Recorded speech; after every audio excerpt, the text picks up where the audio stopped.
वही कल्पना जी यह सब कुछ देख करके स्माइल कर रही थी कि जो मैंने सोचा था वही हुआ ना। देखो विहान बिल्कुल भी उसके बिना नहीं रह पाएगा। विहान महक को लेकर सोफे पर बैठाया और उसके पास बैठ गया और बोला, आप सब लोग बैठ जाइए, मुझे आप लोगों से बात करनी है। मिस्टर खन्ना वहीं पर थे, कहने लगे, क्या बात है बेटा बताओ। विहान बोला, डैड मैं महक के बारे में कुछ कहना चाहता हूँ। महक के मम्मी पापा अब इस दुनिया में नहीं हैं। महक के दादाजी ने अपनी सारी जायदाद और अपने मल्होत्रा इंडस्ट्री महक के नाम कर चुके थे और आज भी महक के ही नाम पर सब कुछ है। मगर उन कमीनों क्या पता कि उनके इस तरह से एक कागज़ पर सिग्नेचर करवा लेने से महक की सारी प्रॉपर्टी उनकी नहीं हो जाती। डैड यह देखिए फाइल, यह क्या हम इसमें कुछ कर सकते हैं। कल्पना जी और ममता जी यह सुनकर के हैरान थीं और विक्की भी कहने लगा, ये है महक मल्होत्रा, यानी कि मल्होत्रा इंडस्ट्री की अकेली वारिस जो कि औरत होकर सब कुछ अकेले देख रही थी। मल्होत्रा इंडस्ट्री के बारे में सभी ने बहुत सुना था, इसीलिए सबके जहन में मल्होत्रा इंडस्ट्री बस चुका था और वह सिर्फ महक की वजह से। कल्पना जी महक के पास आई और बोली, महक बेटा आपको पहले बताना चाहिए था कि आपके साथ ऐसा हुआ है, हमें तो कुछ इन सब चीज़ों का आइडिया ही नहीं है।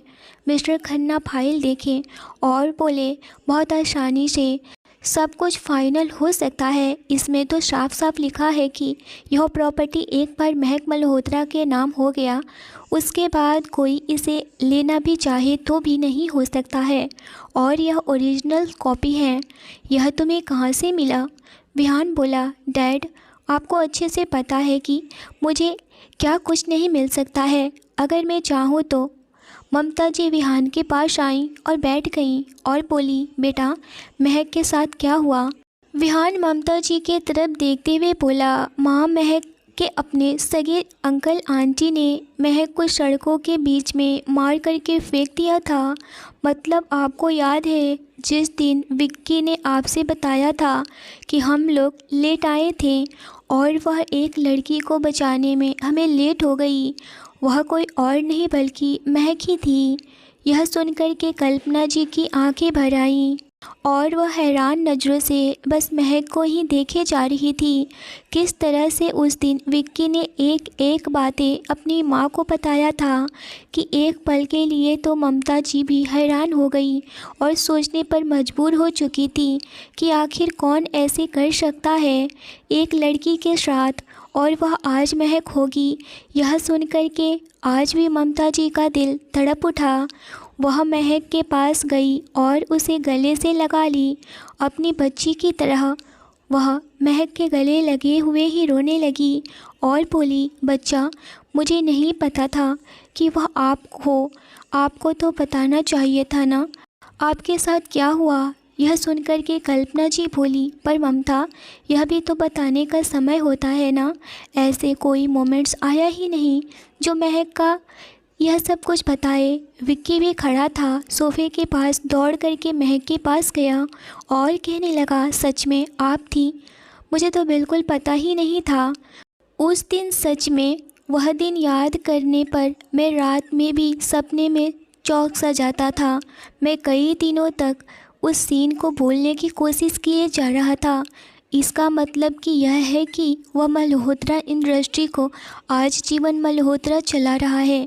वही मिस महक को मारने की कोशिश किया था उस दिन और आज भी। विहान बोला, हाँ विक्की तुम सही समझ रहे हो। वह नैना के जाते ही महक के फ़ोन पर बहुत सारे कॉल्स और धमकी वाला मैसेज आने शुरू हो गए थे। महक इसी सब की वजह से बहुत ज़्यादा डर गई।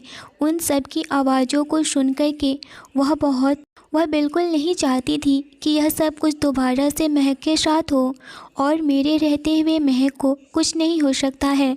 महक तुम अब से यही रहोगी, तुम्हें कहीं और जाने की ज़रूरत नहीं है।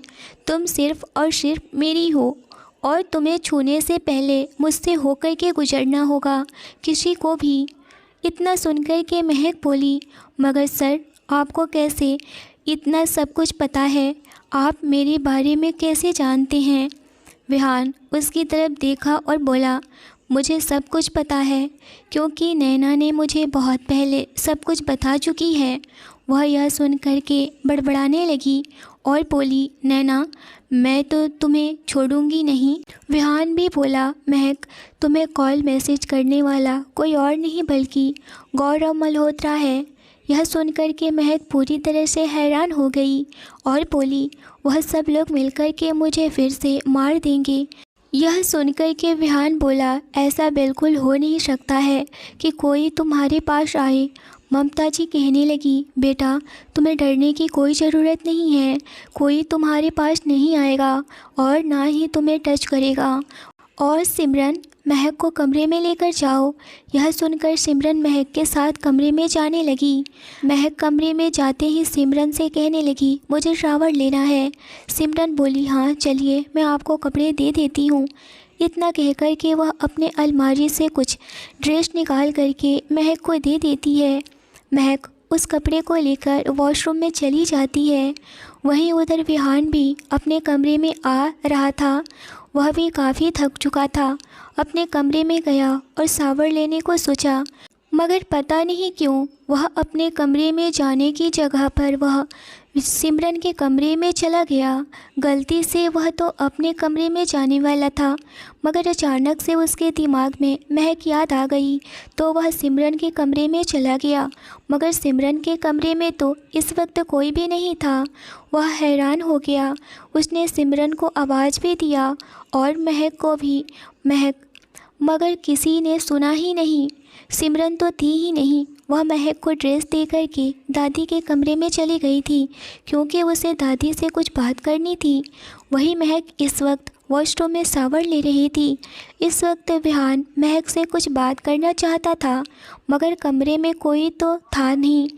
वॉशरूम में शावर का पानी गिरने का बस आवाज़ आ रहा था और वह आगे बढ़ा तो तभी महक की नज़र वॉशरूम का दरवाज़ा खुला हुआ दिखा। वह ज़ोर से चिल्लाने लगी, नहीं। महक जो अभी अभी वॉशरूम से चिल्लाए जा रही थी, वह वॉशरूम से बाहर आ रही थी। वह इस वक्त वाइट कलर का टॉवल अपने बॉडी में लपेटे हुए थी। उसके गीले बालों से पानी अभी भी टपक रहा था।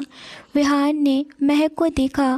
टॉवल महक के घुटनों तक आ रहा था। विहान यूँ एक पल के लिए उसे इसी तरह से देखता रह गया, लेकिन महक की फिर से आवाज़ सुनते ही वह अपने होश में वापस आया। विहान ने अपने आप को नॉर्मल किया और महक से कहने लगा, चिल्ला क्यों रही हो आप? मुझसे पूछ रहे हैं कि मैं क्यों चिल्ला रही हूँ? कम से कम किसी के रूम में आने से पहले नॉक करना चाहिए। आप बिना नॉक किए हुए अंदर कैसे आ सकते हैं? आप बिना नॉक किए हुए ही अंदर कैसे आ गए, और वह भी वॉशरूम में? महक मुंह बनाते हुए विहान से बोली तो वही दूसरी तरफ विहान बोला, मैंने एक बार नहीं न जाने कितनी बार दरवाज़ा खटखटाया और आवाज़ भी लगाया। मुझे डर था कि कहीं कुछ तो हो नहीं गया। इसमें मेरी कोई गलती नहीं है। मैं तो तुमसे कुछ बात करने के लिए आया था। विहान ने धीरे से वॉशरूम का दरवाज़ा बंद किया और बाहर निकल आया, लेकिन जाने से पहले वह एक बार फिर से मुड़कर और महक से मजाकिया लहजे में बोला, चिंता करने की कोई बात नहीं है, मैंने कुछ नहीं देखा। तुमने ऑलरेडी टॉवल पहना हुआ जो था। विहान की ऐसी बातें सुनकर महक का गुस्सा और भी बढ़ गया। वह बहुत ज़्यादा टेंशन में थी और विहान इस वक्त ऐसी बातें कर रहा है, उसे बिल्कुल भी अच्छा नहीं लग रहा था। विहान बोला, अच्छा मैं जा रहा हूँ, तुम नाराज़ मत होना। इस वक्त विहान महक के दिमाग को दूसरी तरफ मोड़ना चाहता था ताकि महक कुछ और सोचे और वह डर उसे न सताए। विहान मुस्कुराता हुआ कमरे से बाहर चला गया। वहीं महक अभी भी विहान को जाता हुआ गुस्से से देख रही थी। वह जब कपड़े चेंज करके नीचे हॉल में आ रही थी तो उसने विहान को सोफ़े पर बैठा हुआ देखा, तो वह जैसे ही विहान को देख करके वहाँ पर जाने वाली होती है कि सिमरन आ गई और कहने लगी, चले महक डिनर करते हैं। और वह सिमरन का हाथ पकड़ करके डिनर करने चली गई। सब लोग इस वक्त डाइनिंग टेबल पर एक साथ बैठकर डिनर कर रहे थे कि तभी अचानक से विहान का फ़ोन बजा। विहान अचानक से सोचने लगा, यह किसका नंबर हो सकता है। वह अननोन नंबर था। वह कॉल रिसीव किया और कहने लगा, कौन है? दूसरी तरफ से आवाज़ आई, मैं तुम्हारा शुभचिंतक हूँ। विहान कहने लगा, चुपचाप से बता रहे हो कि मैं कॉल रख दूँ? तो दूसरी तरफ से आवाज़ आई कि मैं जीवन मल्होत्रा बोल रहा हूँ और जो तुमने किया है मेरे बेटे के साथ वह बिल्कुल भी ठीक नहीं है। मेरे बेटे को छोड़ दो और जो महक को वहाँ अपने घर पर सेफ रखे हुए हो वह ज़्यादा दिन तक सेफ नहीं रह पाएगी। देखना बहुत जल्द वह मेरे पास होगी, तब उस वक्त तुम क्या कर लोगे? विहान अपने चेयर से उठा और गुस्सा होते हुए बोला, तुम्हारी हिम्मत कैसे हुई मेरे पास कॉल करने की? इतना कहते हुए वह हॉल की तरफ गया और बोला, अगर तुमने महक के बारे में कुछ कहा तो तुम कहाँ चले जाओगे इसके बारे में खुद तुम्हें भी पता नहीं चलेगा। तभी जीवन मल्होत्रा बोला, इतनी अकड़ अच्छी बात नहीं है मिस्टर खन्ना। उस लड़की को तो मैं एक बार मार चुका था, मगर वह बहुत ही ज़िद्दी है, जिंदा बच गई, वरना आज यह नौबत ही नहीं आती और तुमने शेयर्स देने से भी मना कर दिया। विहान बोला, अगर तुमने इतना ही शेयर्स लेने का दम होता तो सामने से आकर मुझसे शेयर्स लेते। और हाँ, तुमने महक मल्होत्रा को बेदखल करके बहुत ही गर्व वाला काम किए हो, तो ऐसा कुछ भी नहीं है। और एक बात मेरी कान खोलकर सुन लो, ऐसा बिल्कुल भी मत सोचना कि तुम महक मल्होत्रा का सब कुछ ले लिए हो। उसके सारे प्रॉपर्टी ओरिजिनल्स कॉपीज मेरे पास है और तुम चाहकर भी महक मल्होत्रा का कुछ भी नहीं कर सकते हो और ना ही उसके प्रॉपर्टी ले सकते हो। कल तक महक मल्होत्रा तो अकेली थी, मगर आज बिल्कुल भी अकेले नहीं है। वह मेरे साथ है, बल्कि वह मेरी होने वाली वाइफ है। अगर उसके बारे में एक लफ्ज़ भी बोलने की कोशिश किए ना, तो मैं तुम्हारा वो हाल करूँगा कि तुम अपने होने पर भी पछताओगे। इतना कह कर के विहान फ़ोन कट कर दिया।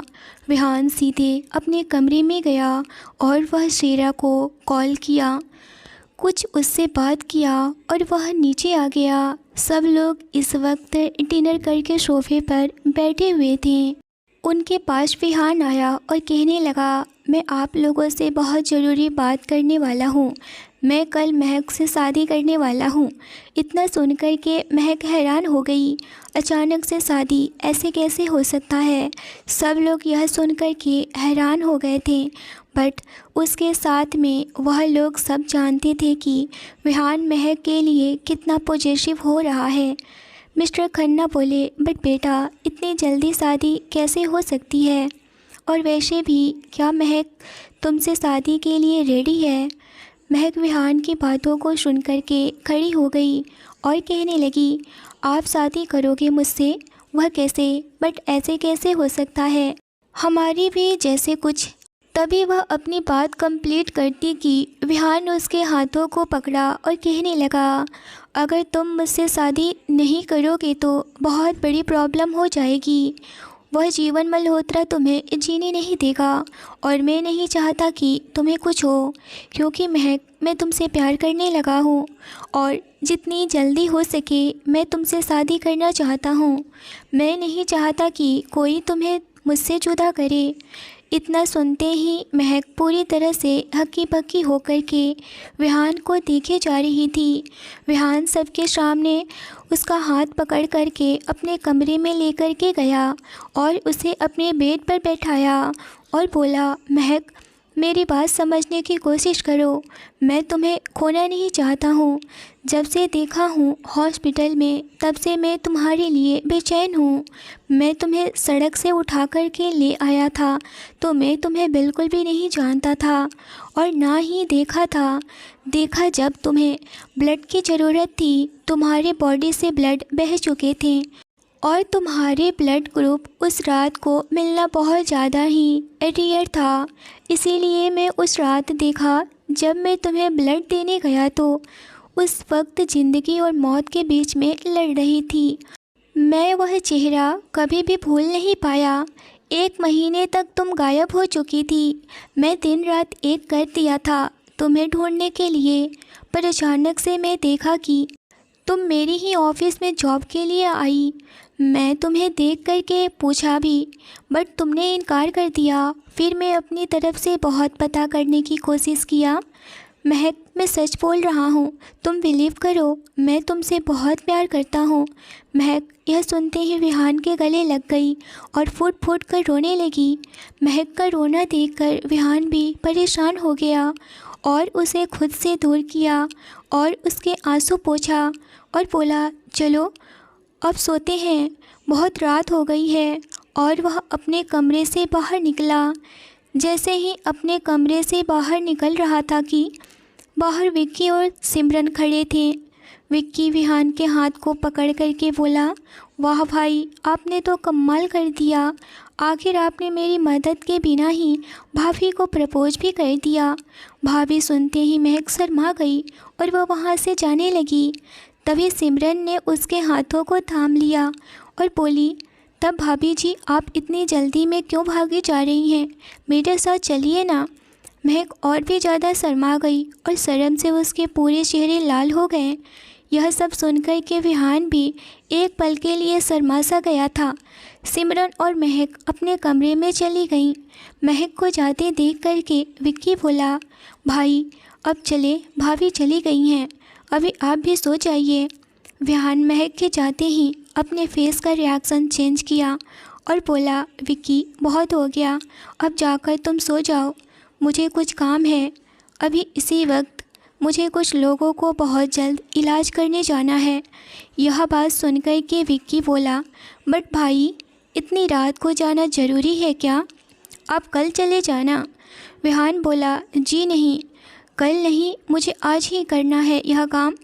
इतना कहकर के वह खन्ना मैंसन से बाहर चला गया। अपनी कार में बैठा और सीधे सेरा के पास गया। सेरा इस वक्त मिस्टर जीवन मल्होत्रा और उसके पूरे फैमिली को एक साथ वहां पर लाद चुका था। अपने घर पर विहान सेरा से वही सब बातें कर रहा था और सेरा से बोल दिया था कि उन सारे लोगों को उसके घर से उठा लो और अरेस्ट वारंट निकलवाओ। विहान घर से बाहर सेरा के पास सीक्रेट हाउस आया हुआ था कि तभी उसके घर पर बहुत लोगों ने एक साथ हमला किया और चारों तरफ अफरा तफरी मच गई। विक्की भी परेशान हो गया। वह अपनी दादी माँ, पापा और माँ को बचाने की कोशिश में लगा हुआ था। अचानक से उसे कुछ भी समझ में नहीं आ रहा था कि वह किस किस को बचाए। उस बदमाशों में से एक बोला, मुझे यहाँ किसी से कोई दुश्मनी नहीं है, सिर्फ मुझे वह लड़की चाहिए जिसका नाम महक है। मैं उस लड़की के लिए ही आया हूँ। यह सुनकर के सभी लोग कहने लगे, आखिर तुम लोग हो कौन और उस लड़की के पीछे क्यों पड़े हो? वह लड़की यहाँ नहीं है, चले जाओ यहाँ से, वरना तुम लोगों के साथ बहुत बुरा होगा। इतना सुनकर के उसमें से एक बदमाश बोला, तुम लोग बोलने की कोशिश भी मत करो, वरना ना चाहते हुए भी हम तुम लोगों को बहुत बड़ी सज़ा दे सकते हैं। इतना कहकर के एक बदमाश उसमें से दौड़ते हुए ऊपर की तरफ गया। महक और सिमरन इस वक्त दरवाजे को अच्छे से बंद करके कमरे में ही छिपी हुई थी, मगर महक यह सब सुनकर के परेशान हो रही थी कि कहीं उसकी वजह से विहान के घर वाले को कुछ ना हो जाए। इसीलिए वह कमरे से बाहर आना चाहती थी, मगर सिमरन उसका हाथ पकड़ के उसे बाहर आने से रोक रही थी।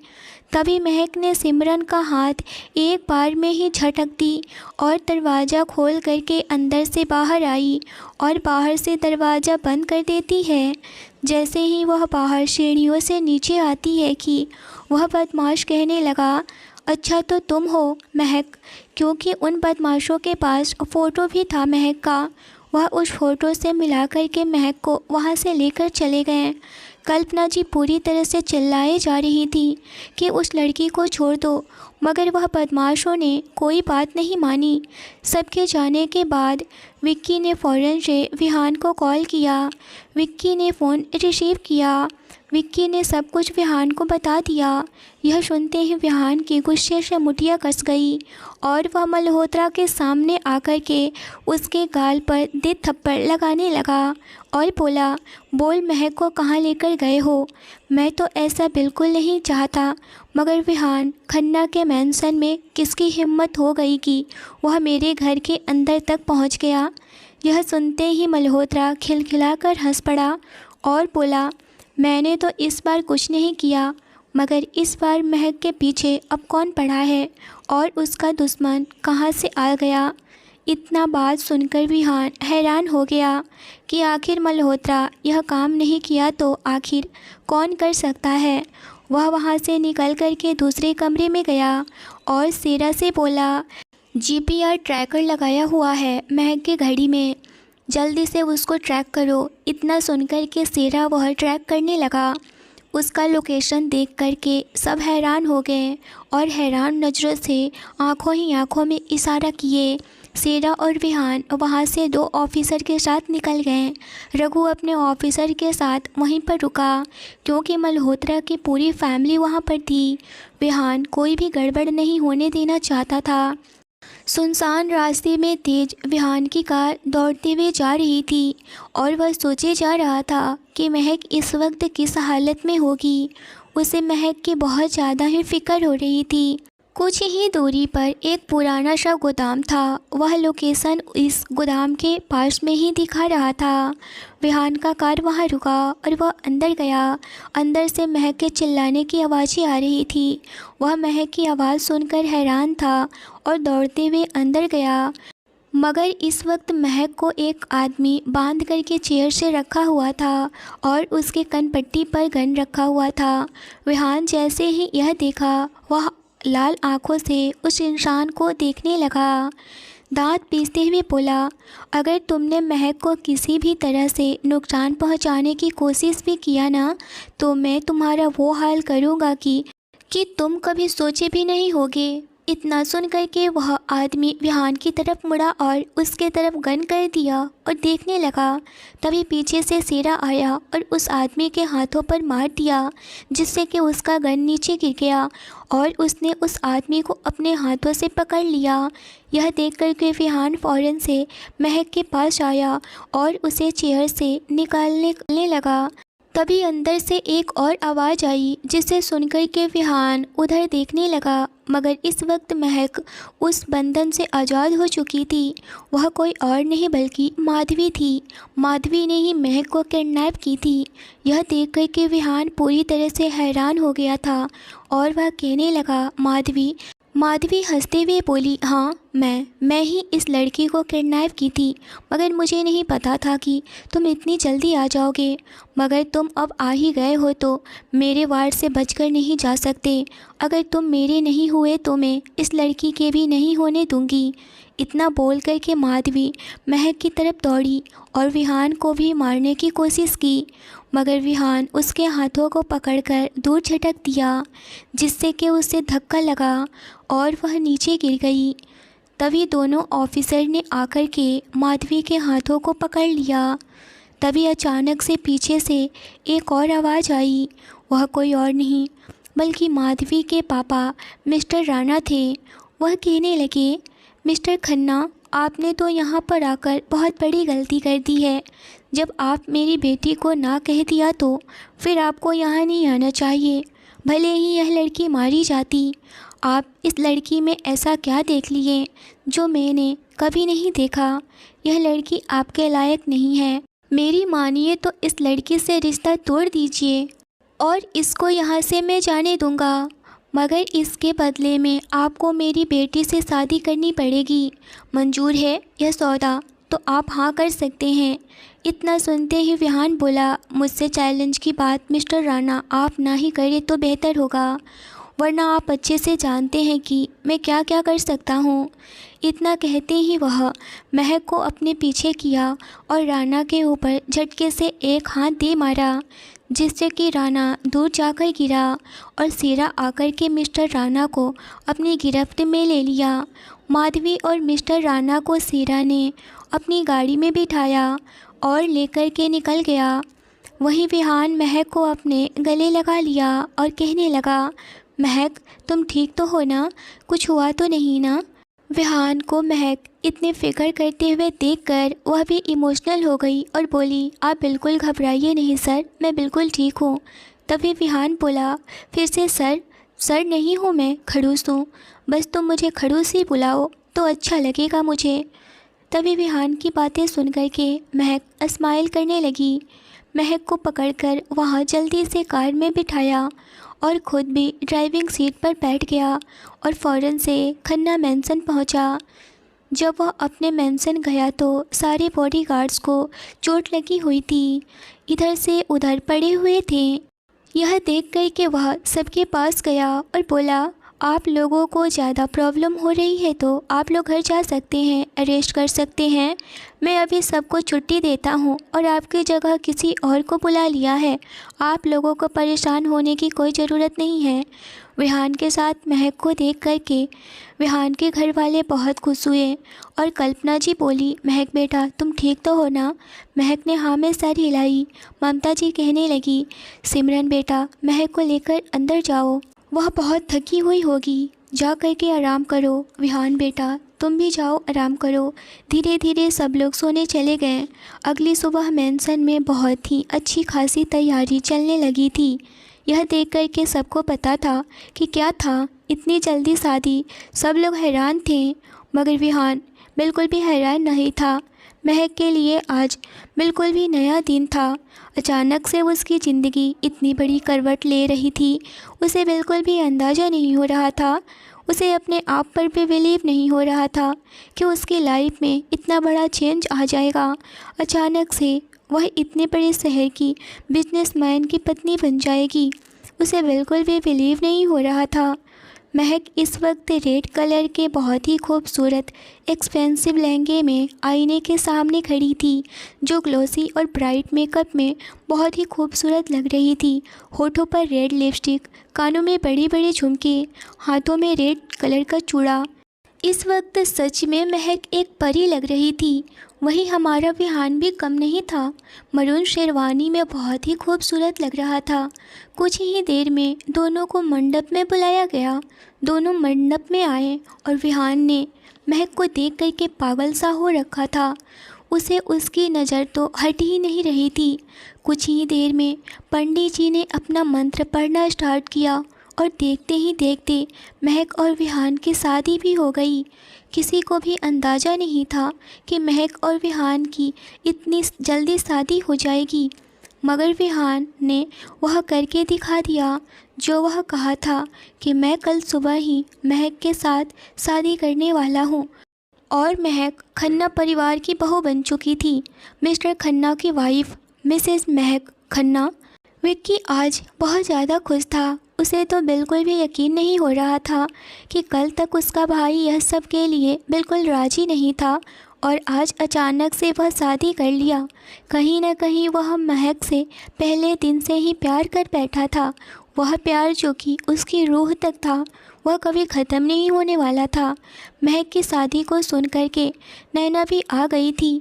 तनु भी बहुत खुश थी।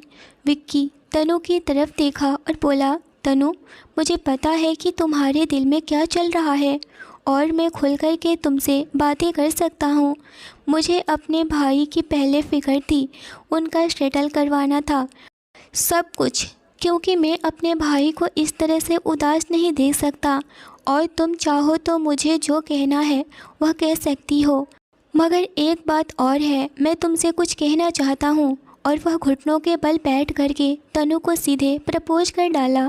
तनु मुझसे शादी करोगी? तनु यह सुनकर के पूरी तरह से हैरान हो गई। उसने तो विक्की के लिए ही ऑफिस ज्वाइन की थी और आज विक्की उससे प्रपोज कर रहा है। उसे बिल्कुल भी यकीन नहीं हो रहा था। वह हैरान थी और आंखों में आंसू लिए हुए बोली, हाँ। यह देख कर के सभी लोग स्माइल करने लगे। विहान और महक ने एक अच्छे लाइफ की शुरुआत की, जो उन दोनों ने सोच समझकर फैसला लिया था। महक के सारे प्रॉपर्टी महक को मिल चुका था। अब महक अपनी प्रॉपर्टी को भी खन्ना के साथ कोलैब कर चुकी थी और सब कुछ विहान और महक मिलकर के देखने लगे थे। और उनकी मदद विक्की और तनु भी कर रहे थे।